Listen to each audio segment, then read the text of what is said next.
나만의 삶. 김화순.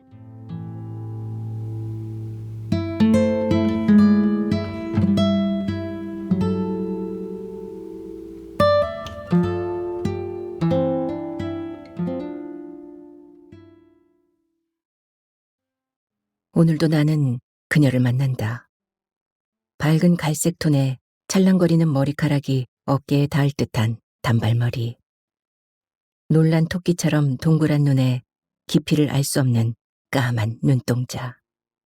그 위에 짙게 드리워진 짙은 쌍꺼풀. 그리고 뽀얗게 피어나는 뺨 위에 수줍은 듯 엷게 핀 봉조. 여기까지만 떠올려도 나는 숨이 멎을 것 같다. 하지만 한 가지가 더 있다. 그 무엇보다도 내가 제일 좋아하는 건 토라진 듯 도톰하게 튀어나온 그녀의 아랫입술이었다. 오후 내내 그녀를 떠올리며 나도 모르게 콧노래를 흥얼거렸다. 오늘 하루 기분은 어떠했을까? 어떤 옷을 입었을까? 그녀가 즐겨 입는 헐렁한 백이진 차림? 아니면 가끔 입는 평범한 청바지와 흰색 티셔츠? 그도저도 아니면 휴일이라 무릎이 나온 체육복 차림에 삼색 슬리퍼를 신고 동네 마트를 어슬렁거리고 있을지도 모른다. 나로선 그녀가 어떤 모습이든 상관없다. 그저 그녀면 되는 것이다. 그녀는 그날의 기분에 따라서 옷을 입는 스타일이 달라지는 듯했다. 그녀와는 일주일에 2번 정도 만난다. 딱히 약속을 정해서 만나는 것은 아니었다. 그저 내가 근무하는 날을 기준으로 그녀의 행동 반경에 시간을 맞추어야 한다. 그녀는 나를 기다려준 적도 없고 내가 어떤 옷을 자주 입는지, 어떤 음식을 좋아하는지, 나의 표정이 밝은지 어두운지 그런 것에는 관심조차 없다. 그녀의 나이는 35살쯤. 사실 그것조차 정확하지는 않다. 그냥 그쯤 되었으리라 짐작만 할 뿐이다. 사람을 좋아하는데 나이가 무슨 상관인가. 가끔 그녀가 술에 취해 개슴츠레한 눈을 뜨고 유혹하듯 나를 바라볼 때면 나는 가슴이 두근거려 한동안 정신을 차릴 수가 없다. 더 무슨 말이 필요한가. 결론을 말하자면 나는 그녀라서 좋은 것이다.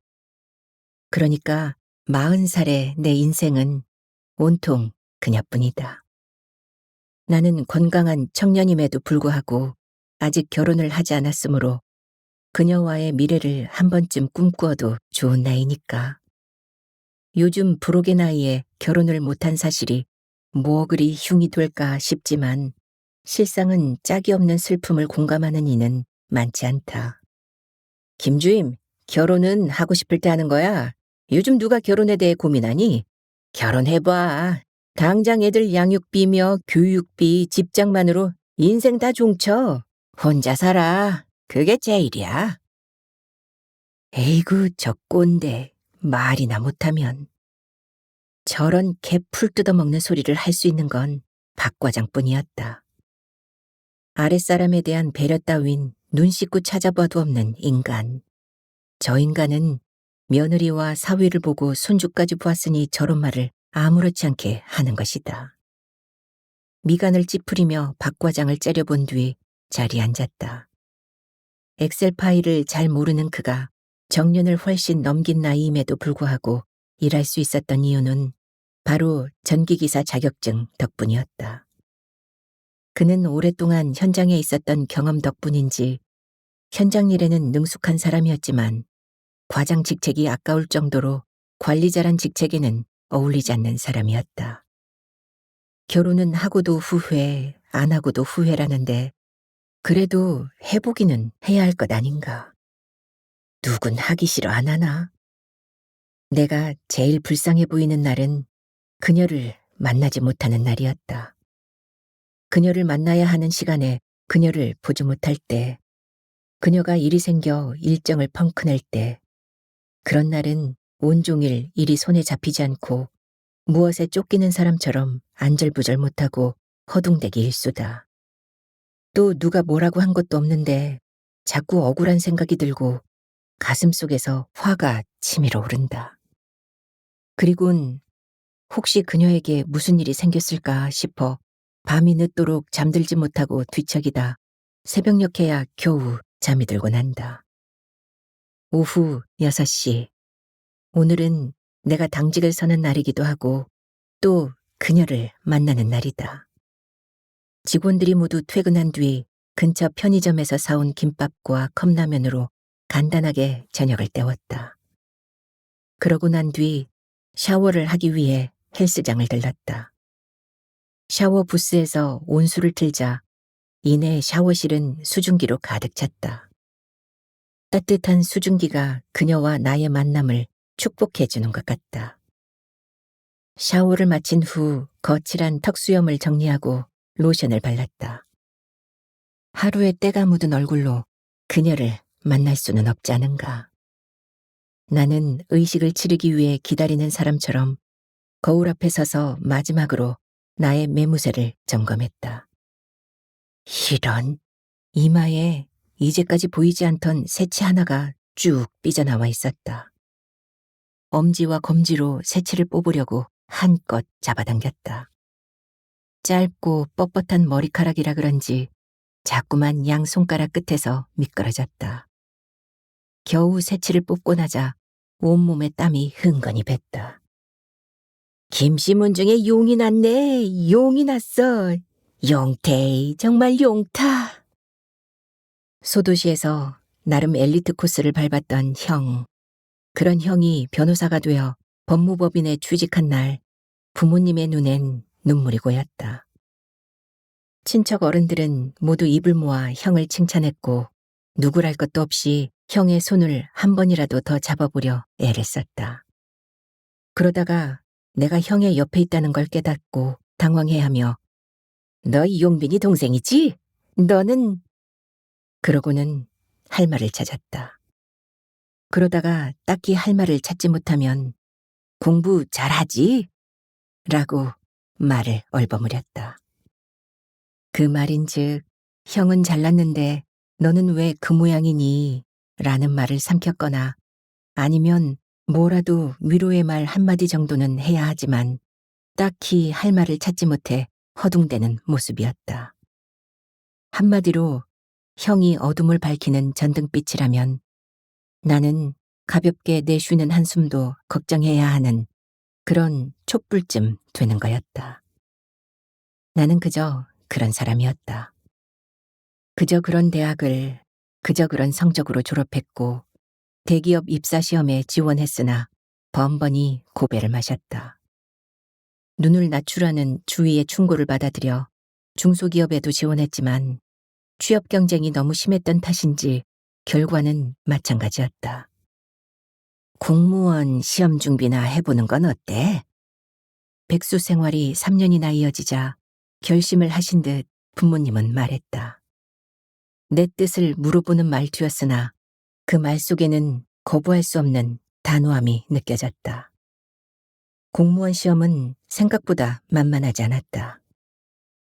정년이 보장된 안정된 일자리를 원하는 사람이 그리 많은지 몰랐었다. 공무원이 되는 길은 시험이라는 그래도 제법 공정한 틀을 가진 그저 그런 사람들이 할 수 있는 최선의 선택이라는 것도 알게 되었다. 그런 공무원 시험에도 나는 2번이나 고배를 마셨다. 너 정말 정신 안 차릴래? 제발 형 반만이라도 닮아봐. 행여라도 나의 마음이 상할까 봐 형과 비교를 자제하던 부모님이었다. 공무원 시험에 2번이나 떨어지자 부모님은 나에 대한 질타를 더는 속으로만 사귀진 않았다. 나의 게으름을 혼냈고 나의 독하지 못한 정신 상태를 나무랐다. 나는 그냥 짜증만 났다. 의지력이 없는 나 자신에게 짜증이 났는지 부모님이 나무라서인지 그런 건 생각하고 싶지 않았다. 그해 마지막 12월 달력을 넘기다 문득 달력이 바뀌면 내 나이가 30살이 된다는 것을 알았다. 나의 든든한 응원군이셨던 아버지가 담낭암 사기 판정을 받은 것도 그 무렵이었다. 아버지는 담낭암 판정을 받은 후 두어 달을 넘기지 못하고 돌아가시고 말았다. 아버지의 죽음은 실로 충격적인 일이었다. 나에게 있어 부모님은 영원히 살아계시는 존재였다. 그래서 아파도 힘들어도 늘 그 자리에 서 있는 나무처럼 기댈 수 있게 뿌리를 내리고 계실 줄 알았다. 하지만 아니었다. 튼튼한 나무도 벌레가 갉아먹어 속이 썩을 수 있다는 사실 말이다. 죽음은 내게 늘 아득히 먼 존재였다. 그래서 당연히 내가 존재하는 한 부모님도 영원히 존재한다고 믿었다. 하지만 죽음이라는 존재가 그리 멀리 있지 않다는 사실과 부모님도 영원히 살아있는 존재가 아니란 걸 받아들여야 했을 때 나의 일상은 온통 혼란에 빠지고 말았다. 처음으로 나의 미래에 대해 진지하게 고민하기 시작했다. 숱한 고민을 해봤지만 내가 처한 상황에서 주어진 선택권은 별로 없었다. 홀로 계신 엄마에게 미안한 일이지만 그래도 최선이라고 생각한 건 공부였다. 현실, 도피. 답답할 땐 그래도 나와 비슷한 사람들이 모여있는 곳이 편했다. 동네 사람들과 마주칠까 봐 모자를 푹 눌러쓰고 한 정거장을 더 걸어서 버스를 탔다. 수업이 없던 탓에 학원 근처를 한동안 어슬렁거렸다. 갑자기 배에서 꼬르륵 소리가 났다. 그러고 보니 엄마와 마주치기 미안해 아침도 먹지 않고 도망치듯 나온 터였다. 컵라면으로 대충 때워야겠다고 생각했다. 편의점에 들어서는데 출입문에 아르바이트 구함이라는 글자가 눈에 띄었다. 그 편의점에는 나와 비슷한 또래로 보이는 남자가 여느 때처럼 아르바이트를 하고 있었다. 안쪽으로 깊숙이 들어가 고기가 들어있는 삼각김밥 1개와 컵라면을 집어들고 계산대로 가서 카드를 내밀었다. 그러고는 머뭇거리며 그에게 물었다. 저 알바 구하죠? 제가 해도 될까요? 어디서 그런 용기가 났을까? 그는 나의 얼굴을 가만히 응시하며 아래 위를 찬찬히 훑어보았다. 그러더니 내게 물었다. 공부하고 있어요? 나는 고개를 끄덕였다. 이런 일 해봤어요 라든가 아니면 아르바이트를 해본 적 있어요 라는 다음 질문을 기다렸지만 그는 아무 말도 묻지 않았다. 그 대신 그는 사장에게 전화를 걸어 아르바이트를 하려는 사람이 지금 가게에서 기다리고 있다고 전했다. 사장님은 30분 후에 오신대요. 네, 컵라면을 먹으며 기다릴게요. 나는 처음으로 분명하게 대답했다. 그러고는 온수통 앞으로 가서 컵라면 비닐을 뜯어 눈금선까지 뜨거운 물을 붓고는 밖이 훤히 보이는 창가에 앉았다. 창밖의 차량과 사람들은 정해진 시간에 공간을 채워야 하는 것처럼 이내 나타났다가 어디론가 빠르게 사라졌다. 컵라면을 국물까지 탈탈 털면서 먹었을 때쯤 아르바이트생이 다가왔다. 이번에 공무원 시험에 합격했거든요. 그는 아르바이트 일을 그만두는 이유를 그렇게 말했다. 순간 그동안 형체도 없이 흐릿했던 그의 얼굴이 점점 선명해지며 점점 태양처럼 빛나기 시작했다. 왜 그렇게 빛나 보였을까? 갑자기 알 수 없는 서글픔이 몰려왔다. 그가 나보다 한 계단 높이 올라선 건 분명했다. 엄마, 이제부터 생활비는 내가 벌어 쓸게요. 학원비 딱 1년만 내주세요. 그 말을 하면서 처음으로 얼굴이 화끈했다. 말하자면 이제까지의 나는 어리지도 않고 인생을 책임져야 할 위치도 아닌 중간지대에 살고 있다고 생각했다. 그러나 아니었다. 이미 중간지대에서 안주하기엔 내가 너무 커버렸고 그늘이 되어주고 비바람을 막아주던 그런 우산은 제 기능을 하지 못하고 낡아 있었다. 벼랑 끝에 서 있는 사람에겐 물러설 곳이 없는 것이다. 촛불처럼 가녀린 빛이라도 온기는 있을 테고 작은 책상 하나쯤은 밝힐 수 있으니까. 그 빛으로 한 발 내디뎌 밝은 세상에 나갈 수 있다는 생각이 들었다. 현실에서 자각이 일어나자 나의 생활은 조금씩 달라졌다. 9시가 되어서야 시작하던 아침을 6시에 시작했고 학원 수업 마치고 나서 PC방을 찾아 죽치던 시간도 편의점 아르바이트 일을 하거나 아니면 도서관에서 공부하며 보냈다. 처음으로 나는 하루를 보내는 시간에도 리듬이 있다는 사실을 알았다. 나의 생활은 점점 음악처럼 리듬을 탔다. 음악이 흐르자 향기도 따라왔다. 모든 음악이 물결처럼 잔잔하게만 흐르지 않듯 내 음악도 드디어 격정적인 리듬을 타기 시작했다. 그렇게 편의점 일과 공시생을 병행하던 그때 그녀를 만난 것이다. 그녀의 행동 패턴은 늘 똑같았다. 매일 저녁 6시쯤 편의점 문을 열고 들어와서는 곧장 김밥 판매대로 가서 제일 가격이 싼 김밥을 골랐다. 그런 다음 컵라면 판매대로 가서 맵지 않은 컵라면을 골라 온수대로 와서 컵라면에 뜨거운 물을 부었다. 그러고는 창가의 의자에 앉아 김밥과 컵라면을 나란히 놓고 창밖을 보며 컵라면이 익을 때까지 기다렸다. 그녀를 처음 보았을 때 그녀는 청소년기를 갓 벗어난 소년 같았다. 화장기 없는 얼굴은 오랫동안 햇빛을 보지 않아 노랗게 뜬 상태였고 얼마나 오래 입었는지 무릎이 나올 정도의 헐렁한 붉은색 운동복 차림에 머리는 노란 고무줄로 아무렇게나 질끈 묶은 채였다. 그런 그녀와 내가 어떻게 함께 살게 되었는지 기억나지 않는다. 나로선 부모님의 눈치를 보지 않고 살아보고 싶다는 욕구 때문일 것이고 그녀는 아마 생활비를 아끼기 위해서였을 것이다. 아무튼 우리는 함께 살았다.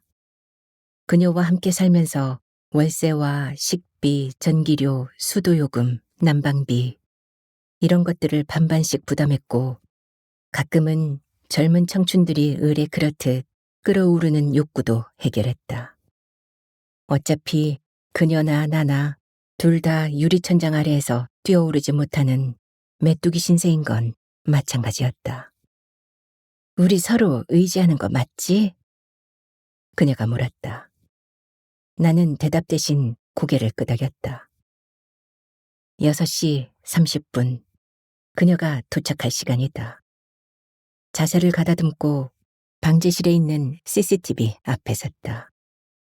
한 대의 모니터에서 비추는 카메라가 12대 내장되어 있고 그런 모니터가 모두 15대. 그러니까 180대의 카메라가 한쪽 벽면을 차지하고 있었다. 103동 3, 4 라인에서 60대로 보이는 아주머니가 엘리베이터에 올라탔다. 그녀는 엘리베이터 안에 설치된 게시물을 보더니 휴대폰으로 사진을 찍었다. 아마 그녀는 내일이면 관리사무소에 전화해서 게시물 내용에 대해 따질 것이다. 아파트 앞마당을 비추는 SL13번 카메라에 움직임이 잡혔다. 헬멧을 쓴 배달원이었다. 그는 현관 로비의 출입문 앞에서 타고 온 오토바이를 아무렇게나 세워두고 인터폰을 눌렀다. 문이 열리자 그가 배달통을 들고 빠르게 걸어가더니 엘리베이터를 타는 모습이 CCTV로 보였다. 그가 지나간 자리에 나뭇잎이 이리저리 어지럽게 흔들렸다. 경비실에 전화를 걸어 그에게 경고하도록 연락을 할까 하다가 그만두었다. 귀찮았다. 다음에 그 말을 몇 번이나 입안으로 삼켰다. 그녀가 곧 도착할 시간이다. 나는 초조하게 그녀를 기다렸다. 그녀를 기다리는 시간 1분은 너무 길었다. 그녀를 기다리는 이 시간만큼은 어린아이가 엄마를 기다리는 마음처럼 거짓없고 순수한 오직 기다림 그 자체이고 싶었다. 아직 SLC 15번 모니터는 사람의 흔적이 없었다.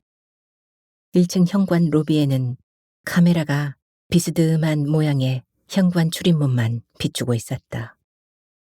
지하 1층 주차장 쪽을 비추고 있는 SLG 26번 모니터를 향해 고개를 돌렸다. 그녀는 보이지 않았다. 다시 고개를 돌려 지하 2층 그녀가 사는 아파트 출입구 카메라와 연결된 SLG 240번 카메라를 바라보았다. 움직임이 포착되었다. 그녀다. 나는 그녀의 그림자만 보아도 그녀란 걸 안다. 그녀가 차에서 내려 천천히 나를 향해 걸어왔다. 그녀는 평상시에 즐겨 입던 백이진이 아니라 유니폼처럼 보이는 깔끔한 정장이었다. 검은 타이트 스커트에 흰 와이셔츠, 그리고 검은 재킷. 아마 오늘은 회사에서 중요한 행사가 있었던 모양이었다. 그녀가 엘리베이터 앞에 섰다. 그러고는 하얗고 긴 집게 손가락을 내밀어 은색의 차가운 네모난 모양의 스위치를 눌렀다. 나는 은색의 차가운 스위치가 그녀의 집게 손가락을 빨아들이면 어쩌지 하는 쓸데없는 걱정을 하며 혼자 피식 웃었다. 다시 그녀가 올라탄 엘리베이터 안에 SLG 241번 카메라로 시선을 옮겼다.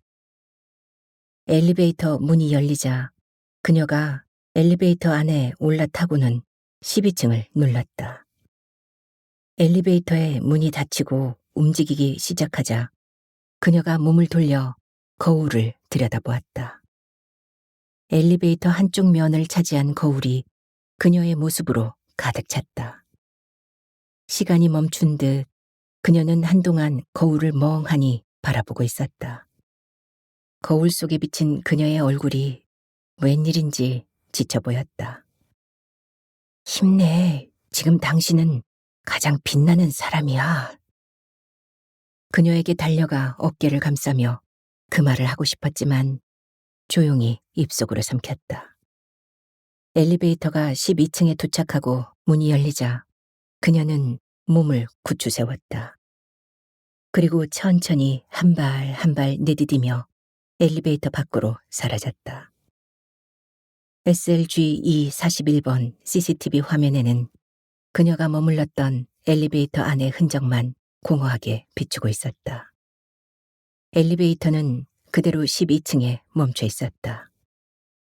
엘리베이터 안에는 그녀가 내 곁을 떠나면서 남겼던 또각또각하는 구둣발 소리와 그녀의 긴 머리카락에서 풍겼던 플로랄 샴푸 냄새, 로즈향의 비누, 그런 것들이 남아있을 것이다. 밥은 챙겨 먹고 있는 거니? 집에는 오지 않을 거야? 엄마의 목소리가 이상했다. 뭔가 할 말이 있는 듯 자꾸 머뭇거렸고 방향을 잃은 사람처럼 허둥대고 있었다. 시험 마치고 갈게요. 왜, 무슨 일 있어요?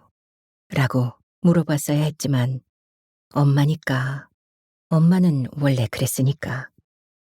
공무원 시험이 코앞에 다가온 탓이라고. 그래서 내가 예민한 거라고 대수롭지 않게 넘기고 말았다. 이럴 때 형이 엄마를 챙기면 얼마나 좋아. 엄마의 전부는 형인데 형은 대체 뭐하나 하는 불만이 목구멍까지 차올랐다. 부모님의 전부였던 형은 늘 바빴다. 형의 말로는 그 세계에서 자리를 잡지 못해서라고 했다. 어쩔 수 없이 엄마를 살펴야 하는 사람은 늘 부모님 속을 무던히도 썩였던 나의 몫이 되고 말았다. 엄마는 내가 제 몫을 다하지 못하고 버둥거릴 때마다 소가리를 했고 못난 자식을 가슴에 품으며 입버릇처럼 중얼거렸다. 전생이 업부지, 업부야. 업부가 뭔데? 왜 자꾸 짜증나게 그런 말을 하는 거예요? 내가 듣기 싫다고 짜증을 내며 엄마의 말을 되받았다. 부모에게 빚을 받으러 온 자식과 빚을 갚으러 태어난 자식이 있다지 아마. 그러면 엄마는 나에 대한 나무람을 그 말로 대신했다. 그날 시험을 치르기 하루 전 나를 지탱해주던 엄마가 뇌졸중으로 쓰러졌다. 1년. 내 인생에서 제일 열심히 살아온 1년이었다. 그 1년이 결과도 보지 못하고 허무하게 끝나버렸다. 그녀와도 그렇게 멀어졌다. 엄마가 어느 정도 말을 하고 걸을 수 있을 때쯤 그녀를 찾았으나 그녀는 그곳에 없었다. 대신 방 안을 가득 메운 건 그녀의 흔적이었다.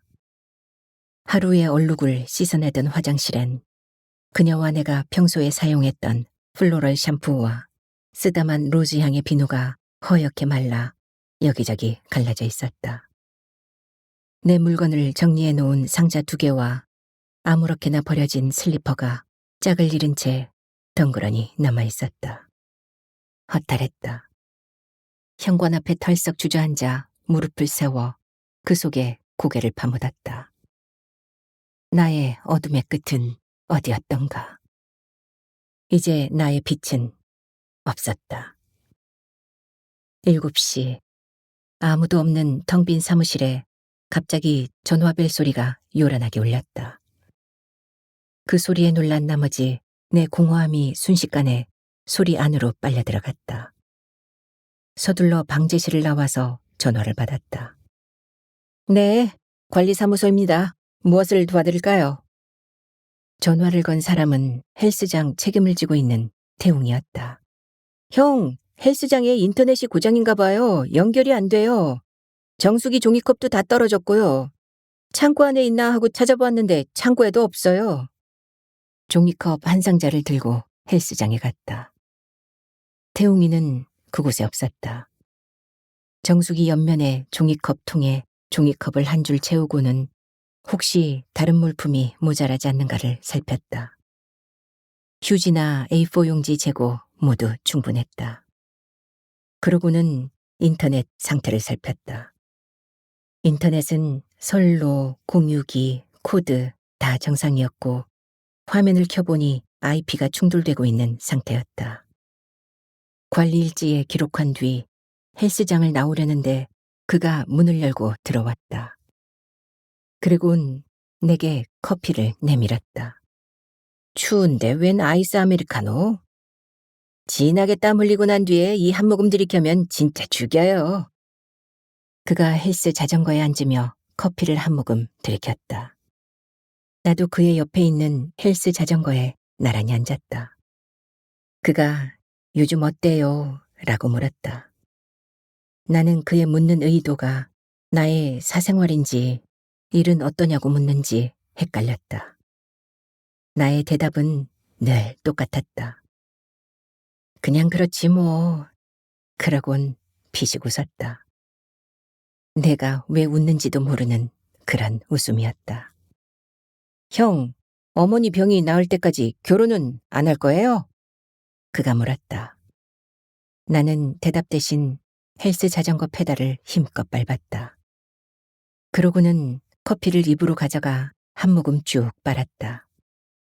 미처 목구멍으로 넘어가지 못한 커피가 내 몸의 움직임을 따라 입 안에서 세차게 출렁거렸다. 형, 저 다음 달에 결혼해요. 멍했다. 결혼. 언제 생각해보았던 단어인가. 엄마가 아프고 난 뒤 결혼이란 걸 생각해본 적이 있나. 변변찮은 내게 시집와 아픈 엄마를 간호해줄 그런 천사가 있기는 한가. 집은? 결혼할 상대가 누구며 어떤 사람인지를 묻지 않고 잘 사는지 못 사는지를 먼저 따져 묻는 내가 속물 같아서 움찔했다. 이 아파트에 살아요. 헬스장에서 눈이 맞은 관계라고 봐야죠.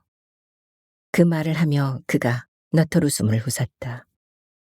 더 물어봐야 하지만 물어볼 말이 없다. 청첩장 보내라고 말한 뒤 헬스 자전거 페달을 힘껏 밟았다.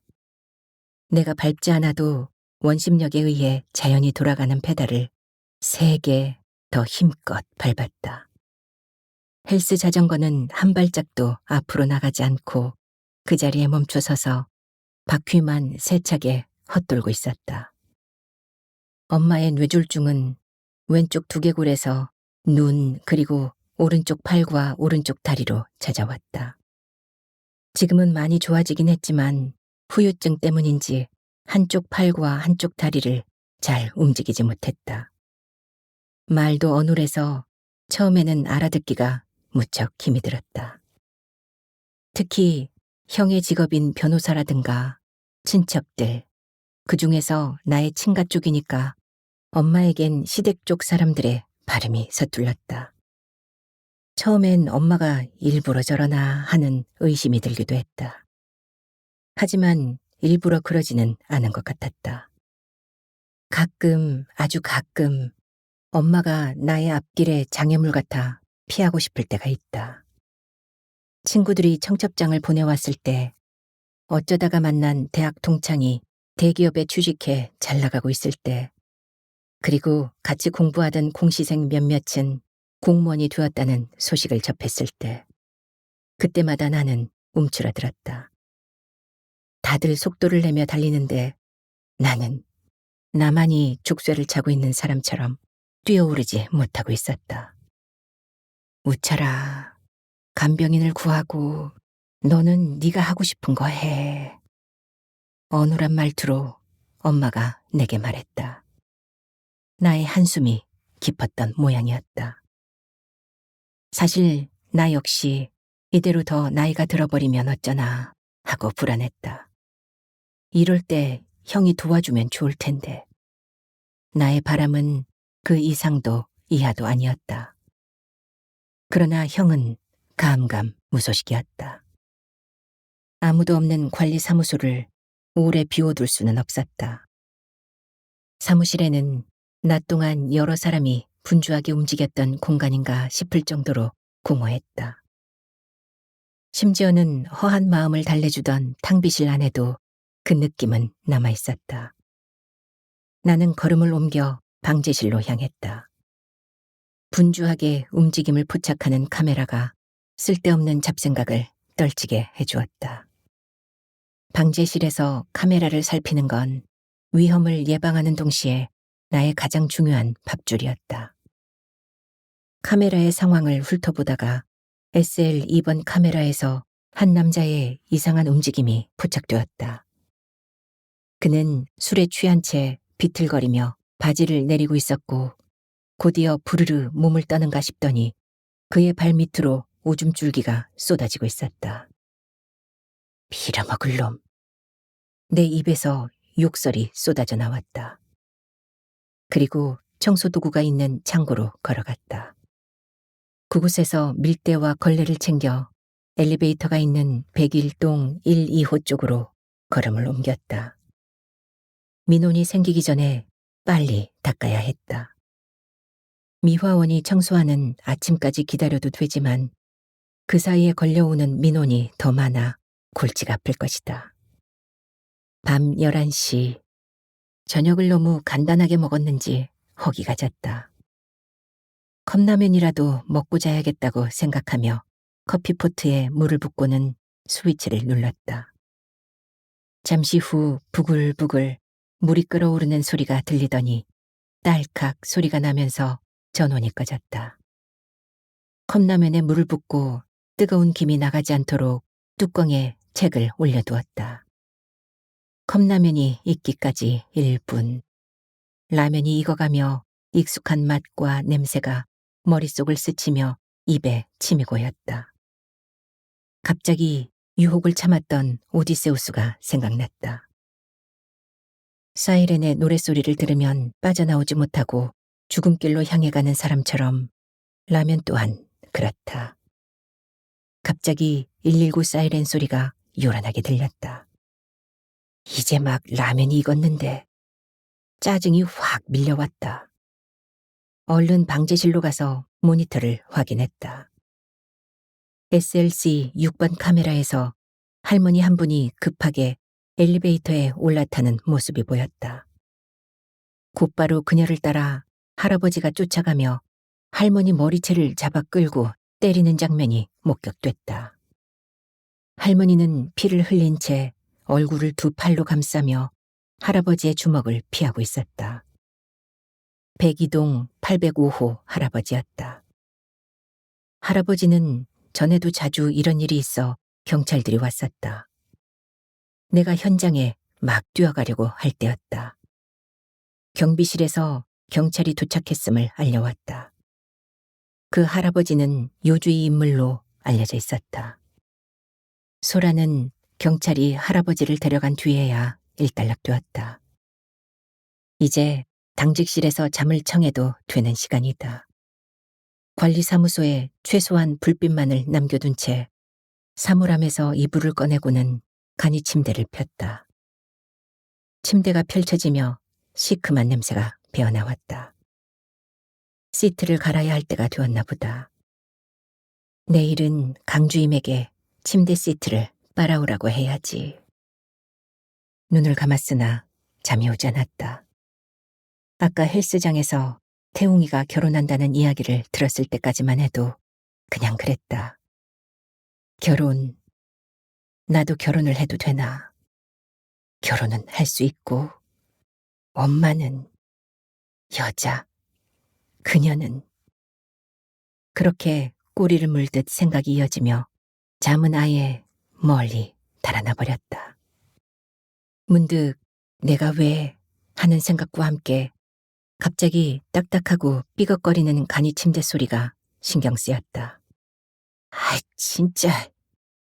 2년째 당직을 하지만 아직도 간이 침대에서 자는 건 여전히 불편했다. 지금 내 처지에 화풀이할 수 있는 대상이 이깟 간이 침대밖에 없다는 사실이 서글펐다. 누운 채로 휴대폰을 터치해 유튜브를 검색해 보았다. 가끔 보는 타로, 음식, 오늘의 주요 뉴스, 그리고 세계적으로 유명하다는 한국의 먹방이 차례로 올라왔다. 시시했다. 노래나 들어야겠다. 요즘 대세라는 한 걸그룹의 음악을 틀고는 자리에 누웠다. 그래, 울적할 땐 신나는 노래가 제일이지. 야옹. 고양이 소리에 퍼뜩 잠을 깼다. 들고양이가 발정이 나서 갓난아이 울음소리를 내며 사납게 울부짖고 있었다. 서로 짝을 찾으려는 건 사람이나 짐승이나 매 한 가지인 모양이었다. 시계를 보니 아직 5시가 되지 않은 새벽이었다. 저놈의 들고양이들. 다시 누워 잠을 청하려 했지만 고양이가 계속 울고 있어서 그런지 잠이 오지 않았다. 자리에서 일어나 간이 침대를 접고 창문을 열었다. 초겨울의 아침 바람이 서늘하게 밀려왔다. 잠 깨는 데는 커피가 제일이다.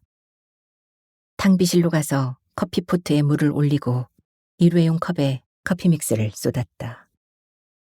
뜨거운 물을 붓자 각각 따로 놀던 색깔들이 하나의 색으로 어울리며 부드러운 갈색 톤으로 바뀌었다. 커피를 들고 방제실로 향했다. 걸음을 옮길 때마다 일회용 컵 안에서 커피가 작은 소용돌이를 일으켰다. 모니터에서 내뿜는 180개의 카메라가 움직임을 포착하며 네온사인처럼 빛을 쏟아냈다 흐려지기를 반복하고 있었다. 나도 모르게 그녀가 집으로 올라가는 SLG 240번 카메라와 SLG 140번 카메라로 눈길이 갔다. 카메라에는 어제 그녀가 지나간 흔적만 있을 뿐 미동도 없이 한 곳을 비추고 있었다.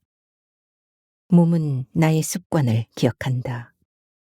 매일 아침 마시는 카페인의 각성 효과와 혀끝으로 느껴지는 설탕의 달콤함, 그리고 이것을 조화롭게 연결해주는 프림의 부드러움을.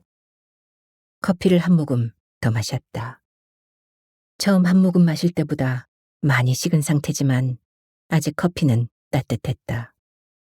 고개를 한 바퀴 돌리고 어깨에 힘을 주어 찌뿌둥하던 몸을 움직여 근육을 이완시켰다. 잔잔하던 화면에서 움직임이 포착되었다. 109동 569 라인에 엘리베이터를 비추는 SLC 7번 카메라였다. 편한 등산복 차림의 중년 남자였다. 크지 않은 키에 넓은 어깨가 무척 당당해 보이는 사람이었다. 그는 엘리베이터를 타자마자 1층을 누르고 곧바로 거울 앞에 섰다. 그러고는 거울 앞에 서서 자신의 얼굴을 이리저리 살펴보고는 만족한 듯 웃었다. 엘리베이터가 움직이고 7층에 다시 불빛이 들어왔다. 7층에서는 젊은 남녀가 올라탔다. 낮은 탄식이 흘렀다. 그녀였다. 그녀가 왜 남자와 같이 있는 건가? 제기랄. 그녀는 109동이 아닌 105동에서 엘리베이터를 타야 옳았다. 그러고 보니 흐릿하기는 하지만 남자도 어딘가 낯이 익었다. 어디서 봤더라. 엘리베이터는 1층에 멈췄다. 중년 남자가 서둘러 내렸고 그녀와 그 남자도 나란히 내렸다. 아마 새벽 운동을 하려는 모양이었다. 아파트 1층 앞마당을 비추는 SL 2번 카메라에 그들의 모습이 다시 들어왔고 그들이 걸어 들어가는 모습을 가로등이 무대 위의 조명처럼 비춰주고 있었다. 화면 속에는 그들이 멀어져 갈수록 눈에 들어오는 게 있었다. 아직 떨어지지 않은 모과 한 개가 바람이 부는 대로 이리저리 매달려 대롱거리고 있었다. 저 모과처럼 초점을 잃은 나의 눈동자가 방제실 안 사방으로 흩어지고 있었다. 자동 화재 탐지 설비와 엘리베이터 이상 감지 시스템과 비상 통화 장치, 그리고 경보 설비와 제어 장치, 이런 복잡한 장치들이 내가 처한 현실과 결부되어 나를 옥죄고 있었다. 숨이 막혔다. 비좁은 방제실 안에서 더 있을 수가 없었다. 방제실을 나와 곧장 화장실로 향했다. 수도꼭지를 틀어 세면대에 머리를 쳐박고는 한참을 그대로 있었다. 차가운 냉수가 머리와 얼굴 위로 쏟아져 시리다 못해 따가웠다. 어디부터 잘못되었나? 그녀가 나를 떠났을 때부터였던가?